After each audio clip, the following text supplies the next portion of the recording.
जाती है। यह नारी जाति अगर लक्ष्मी और सरस्वती का रूप है तो जब ये विकराल रूप लेगी तो वध करने के लिए काली और दुर्गा जैसे रूप को भी ले सकती है। नोट की पेटी और घर में बेटी ये नसीब वालों को ही मिलती है। तहजीब देखते हैं अक्सर गरीब के घर, दुपट्टा फटा ही सही लेकिन रहता सर पर है। हमें नाज है भारत की उस संस्कृति पर जहां एक छोटी सी लड़की गुड़िया भी खरीदती है तो उसके लिए दुपट्टा साथ लेती है। इस कछुए को देखिए, ये अपने खोल से बाहर आ गया। इसको लगता है कि इसे आजादी, फ्रीडम मिल गया, लेकिन इसे एहसास ही नहीं है इसने अपनी एक सुरक्षा कवच खो दिया।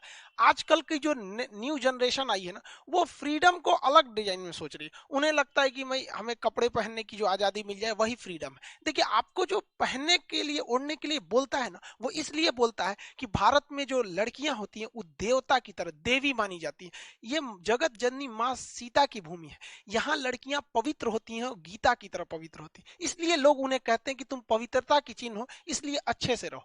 आप देखिए, गीता या पुराण जैसे किताबों को इंसान ढक कर रखता है, और मामूली अखबार और मैगजीन वगैरह को लोग कैसे भी फेंक देता है, उस पर जिल्द कवर नहीं लगाता है। इसलिए लोग बोलते हैं जो पवित्रता की साइन है।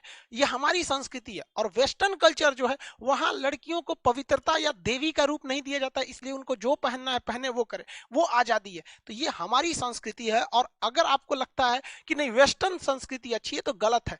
दुनिया में सबसे बेहतरीन संस्कृति भारत की है, जो आदि से है और इसे कोई मिटा नहीं सका है। यूनान, मिस्र, रूमा सब लुट गए हैं जहां से, लेकिन मगर है बाकी नामो निशा हमारा। कुछ बात है कि हस्ती मिटती नहीं हमारी, सदियों रहा है दुश्मन दौरे जमा हमारा। भारत में लड़कियों की जिंदगी बड़ा दुविधा में रह जाती है। बहुत वो लोग अपने आप को कॉम्प्रोमाइज करके चलती हैं। जब लड़की घर में रहती है तो उसकी माँ उसे सिखाती है, बोलती है कि ये तो पराए घर जाएगी।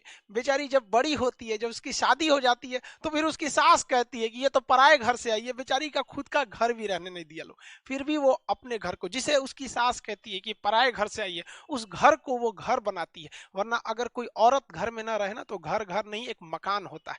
उसे अच्छे से सजोने का काम एक महिला ही करती है। घर में सबको, माँ बहन सबको, जितने भी हैं सबको आपस में समन्वय बना के रखना चाहिए। देखिए, घर में ना होता क्या है कि सबको आपस में लेके चलना है। अगर हम दूर तक जाना चाहते हैं तो हमें साथ चलना पड़ेगा, और जल्दी पहुंचना चाहते हैं तो अकेले चलना पड़ेगा। हमारा जो भारतीय समाज था पहले, देखिए जब हमारी अपनी संस्कृति, सारे लोग मिल के रहते थे। और वेस्टर्न कल्चर आया, हम अलग, ये अलग, ये उतना अच्छा नहीं लगता है। माँ बाप सबको, सास ससुर सबको मिलकर रहना चाहिए। एक सास की जो उम्मीद होती है अपने बहू से, वो सोचती है कि मेरी बहू हमको मेरी बेटी की तरह प्यार करे, माने। तो ये एक सास का भी कर्तव्य बनता है कि वो अपनी बहू को बहू ना समझे, बेटी की तरह माने। रिश्ते दोनों ओर से निभाए जाते हैं। हाँ, थोड़ा कम बेस तो दोनों ओर से होगा, उसमें एडजस्ट करना चाहिए उसे, जो पढ़ा लिखा है, जो इसकी सोच समझ अच्छी है। क्योंकि रिश्ते निभाना है, थोड़ा कम बेस होती है। कोई अगर नहीं उतना बराबरी का प्यार दे रहा है तो आप ही कर दीजिए। रिश्ता निभाना है, कोई मुकाबला थोड़ी हो रहा है कि नहीं एकदम बराबरी में ही चलेंगे। देखिए, जो कमजोर इंसान होता है ना, वो बदला लेता है, और मजबूत इंसान जो होता है वो माफ कर देता है। लेकिन समझदार इंसान नजरअंदाज कर देता है। तो जिंदगी में बहुत सारी चीजें आती हैं जहां हमें दूसरों की गलतियों को नजरअंदाज करके चलना होता है, क्योंकि रिश्तों को समेट के चलना है। भारत का समाज पुरुष प्रधान समाज है। यहाँ पुरुषों की एक मेंटेलिटी हो गई कि नहीं, औरतें घर की चार दीवारी की चीज है। उन्हें लगता है पुरुष ही सबसे मजबूत है। अरे भाई, एक महिला को देखो, 5 किलो का बच्चा पेट में लेकर सुबह सबसे पहले उठती है, घर का सारा काम करने के बाद सबसे बाद में सोती है। और ये मर्द कहते हैं कि औरत कमजोर होती है। जिस तकलीफ में एक मर्द की मौत हो जाती है ना, उससे 30 गुना ज्यादा तकलीफ होती है एक औरत को जब वो अपने बच्चे को जन्म देती है।